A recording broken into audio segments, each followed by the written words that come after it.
Hello, beauties. Today we're diving into something that I get asked about constantly: how to find the perfect hair color for you. You know that feeling when you see someone's hair color and you're like, oh my God, I need that color. And then you try it and it just doesn't work. As a licensed hairstylist of 18 years, I have seen and heard it all. And today you are going to figure out exactly why some hair colors make you look like a glowing goddess while others make you look and feel like you need to go into hiding. We are going over color analysis today, but don't worry, I'm going to make this super simple and focus specifically on how it applies to your hair. So settle in, get comfy, and let's find your perfect shade.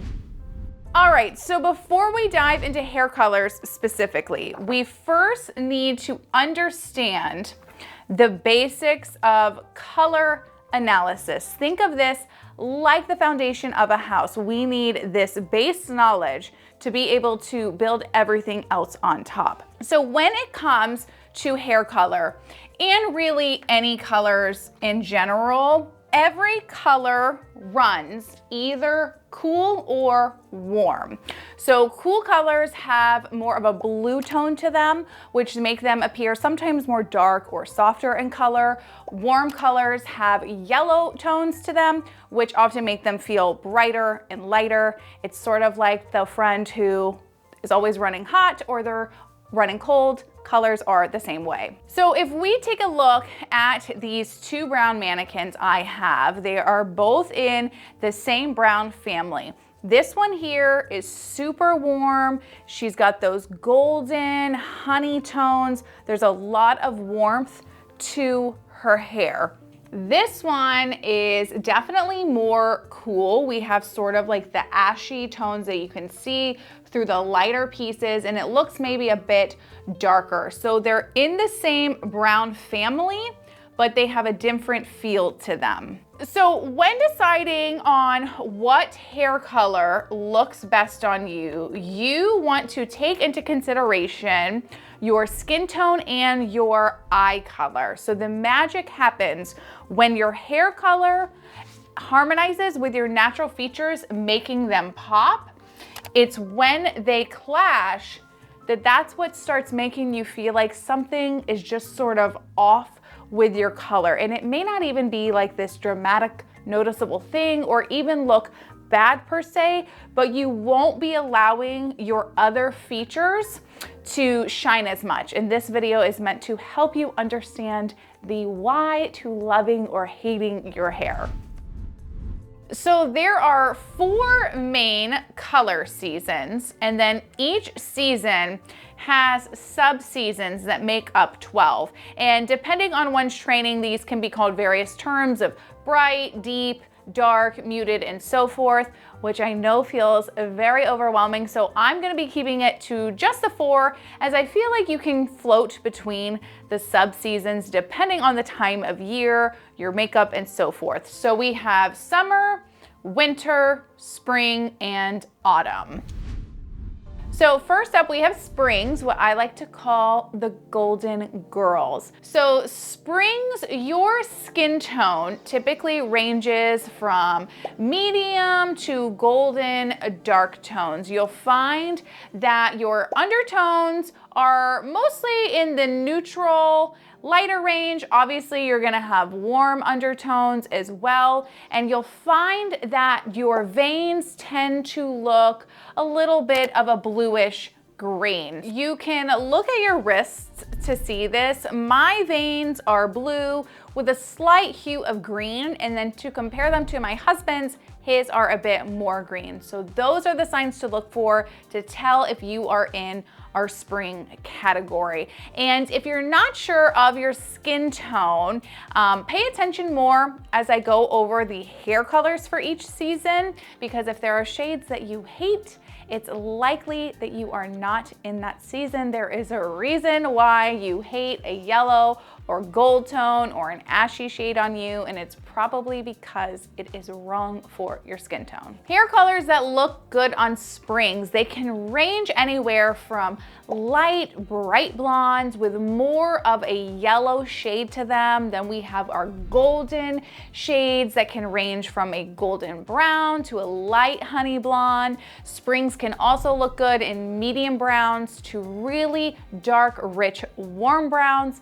And of course, we can't forget the redheads. Think strawberry blondes to auburn shades. So we have various hair colors that fit into the spring season.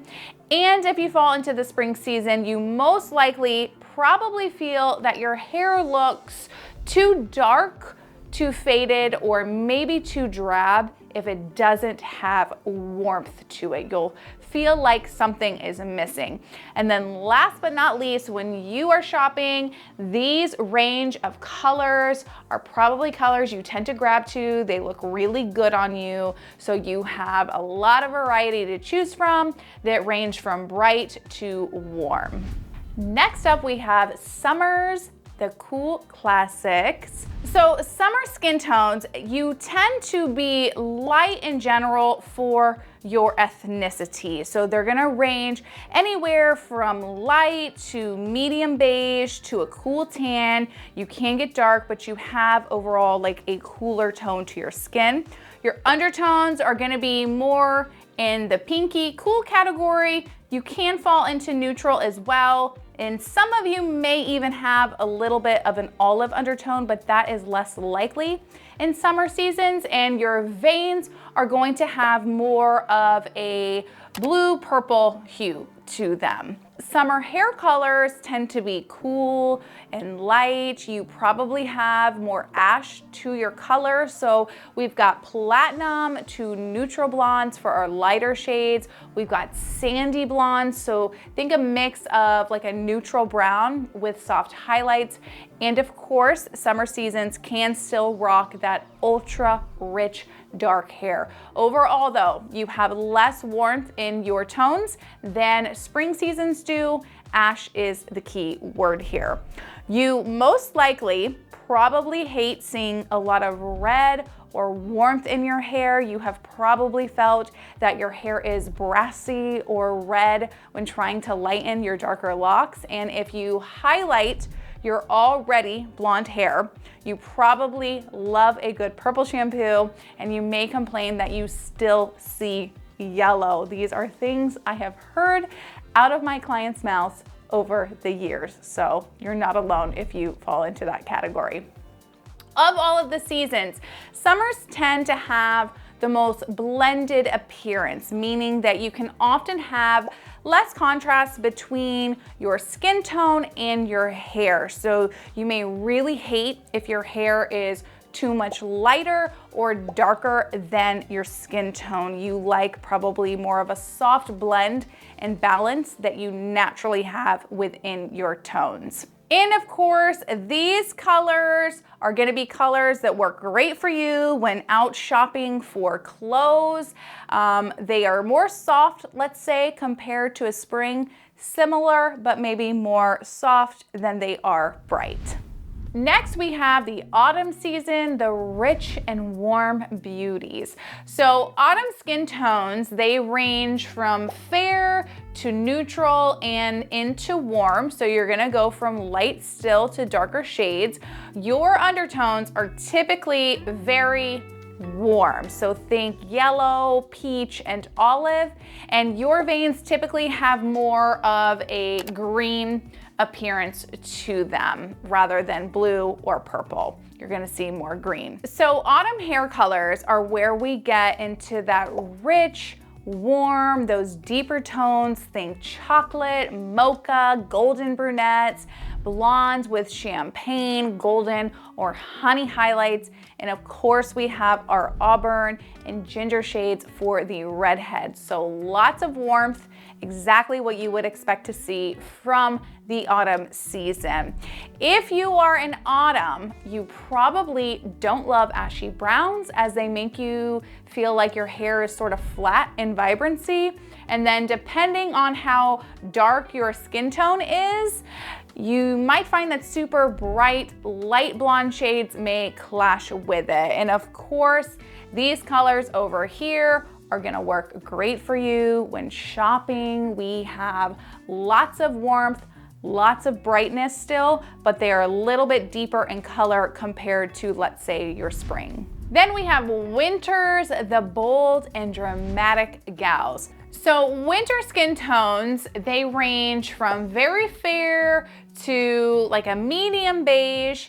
And then of course we have our cooler dark tones as well. Your undertones are going to be neutral. They can also obviously be very cool. You can even see some red in your undertones, especially if you have a darker skin tone. So cool tones, cool undertones, which match the theme of winter as it's a cold month. And then you will find that your veins tend to look a little bit more blue and purple. Winter hair colors are filled with cool, dark, dramatic browns. You'll see jet black work great in this season. Winters can still rock lighter shades though, so we've got platinum and silver, but you are more likely to see darker shades that work best for winters. The key again here is ash. Hair with too many warm tones, you're gonna feel like that clashes with your skin tone and it may make you feel muted. You'll feel like you're lacking contrast or depth to your skin tone and your hair color. So these are the shades that are gonna look quite lovely on you while out and about shopping for clothes. So you have lots of options to choose from. You've got dark and light shades, so tons of variety. So with the 4 seasons, springs and autumns are filled with your warm tones. Summers and winters are filled with your cool tones. I think in some ways you can sort of toe the line between the seasons. Think of them like complementary colors. They're opposite of each other, so they complement one another. So just how primary and secondary colors complement one another, so do the seasons. So what this means is that if you are a spring, I think that there are going to be times that some autumn tones and shades can work for you. The same with summer seasons. I think there's going to be times that you'll find winter shades work for you as well. It is about keeping in the same family though of warm or cool with your hair color. And the next thing to consider in your hair color that will help you determine what looks best on you or why you do or don't like certain colors is understanding contrast. So contrast refers to the difference between how dark or light your hair is compared to your skin tone. So if we go back to the example that we used earlier of Emma Stone to show you a comparison of her hair dark versus light, as you can see with her hair red, the hair color is darker and it creates this beautiful pop to her skin as the contrast between them is high. It also allows her eyes to shine much more as it makes the blue pop. When her hair is lighter, it doesn't have the same vibrancy to it, her skin that is. And even with the dramatic eyeliner, the actual color of her eyes, it appears more muted because there's less contrast as a whole between her hair, skin, and eye color. This is not to say though that she can't wear a lighter shade. It's just about finding the right balance. So here is a photo of her hair. Oops. I didn't leave enough room.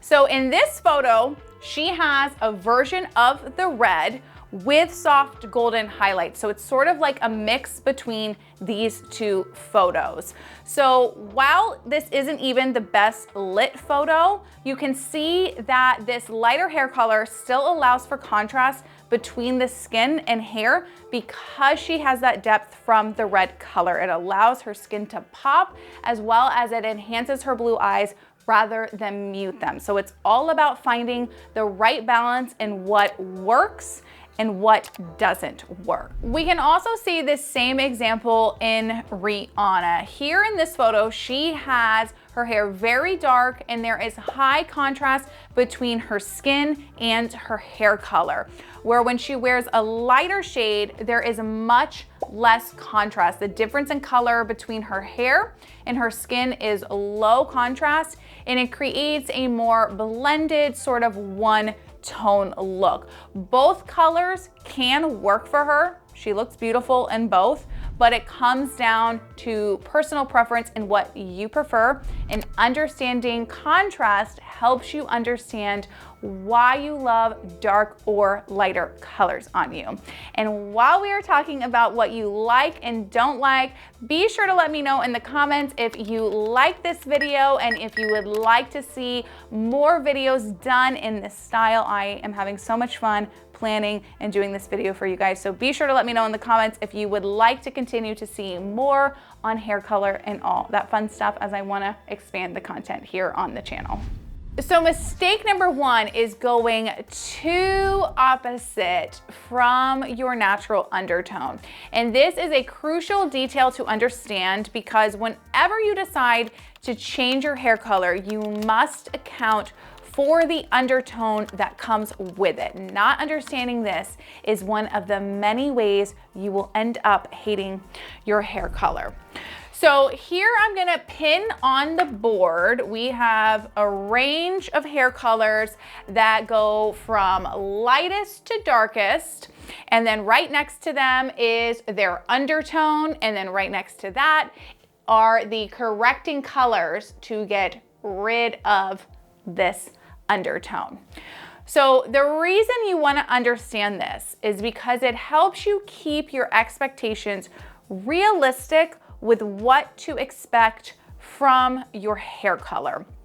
So this means that if you are a dark brown and you want to be light blonde, so whether that's an all over hair color or maybe you just want a sprinkle of highlights throughout your hair, the undertone of your dark hair is red. So your dark hair needs to be lightened to get to blonde, and the undertone of that is red. We can see that here on our chart. Browns, blacks, red. A lot of red. So this red-orange color is always going to be there. So what your stylist does is they put a toner or glaze on your hair to correct the red, that is going to be formulated with a shade from our corrective colors here to counteract this. But when that toner fades, the red will always be there. Hey, Editor Summer here. I just wanted to clarify, it's not that when your toner fades, your hair is going to be as orange or red as your undertone is when you're starting. The toner does help cut that.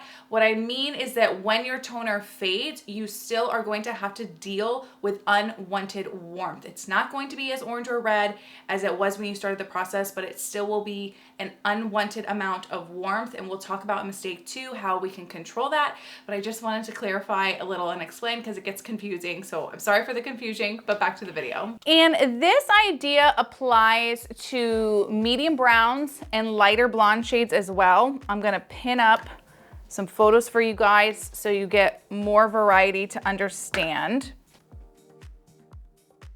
Okay, so hopefully that is centered.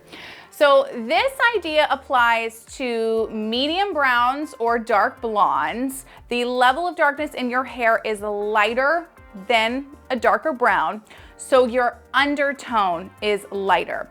And once you get to your desired hair color and your stylist has glazed your hair to correct this undertone, this still remains though underneath that glaze. So you can lighten your dark brown hair to a dark blonde, putting your undertone in orange. So we can see on our chart here, here's a dark brown, the undertone is straight red. We've got a dark blonde, the undertone is orange because we go up in lightness. But once your toner fades, you still have this warm orange undertone that remains. I could literally spend all day going down the rabbit hole of this topic. It gets confusing, so let me know if it's something, if it interests you, if you'd like me to do a more detailed explanation explaining all of this, I would be clearly happy to do so. But essentially, those of you that you hate warmth and you hate seeing the shades of these undertones of red or orange, this is going to be a struggle for you for as long as you are keeping your dark hair lighter. Now, I don't want you to think that this means that you cannot have lighter hair. You can get a handle on and control this undertone to keep you in your desired shade. But understanding mistake 2 is going to help you determine how likely that is for you. Mistake 2 is ignoring your lifestyle. You are going to want to consider how you're going to maintain the warmth of your undertone. Can you afford monthly salon visits, or is it something you're gonna manage at home? A glaze every 4 to 5 weeks can help hide the unwanted warm shade from your undertone. Are you gonna use a purple shampoo or a color depositing mask weekly or bi-weekly? Are you gonna lower the heat settings on your styling tools? These affect how fast your warm undertone returns, and keeping these 3 things in mind helps to ensure you love your hair rather than struggle with hating it. Mistake 3 is following color trends. So trendy colors like, let's say, mushroom brown or cowboy copper can be very exciting, but they're not always universally flattering. And it is essential to consider how trending colors interact with your natural tones. Instead, you should be using trends as inspiration and adapt them to bring out your best unique coloring and features that you have. Remember, trends fade, but your natural palette is timeless. So now that we have covered the common mistakes, let's recap quickly the practical recommendations for each color season that we discussed earlier. So springs and autumns, I have them grouped together here. You want to think warm golden hues and deep rich colors. You are going to want to avoid anything too ashy or cool in your hair color. Then we've got our summer and winter seasons together as well, and think pale neutral blondes to medium or dark deep brown shades. You are going to want to avoid anything too warm. Your hair color, it's more than a fashion statement. It is a reflection of your personality and your natural beauty. So by understanding your color season, the level of contrast you like seeing between your skin and hair, and avoiding the common mistakes that I shared, you can achieve a look that feels authentically you. Drop a heart emoji in the comments if you enjoyed this video. I really hope that you did, and be sure to let me know if you would like to see more videos like this one. In the meantime, I will leave you with this next video that you can check out right here. Thanks for watching, and I'll see you on the next one. Bye.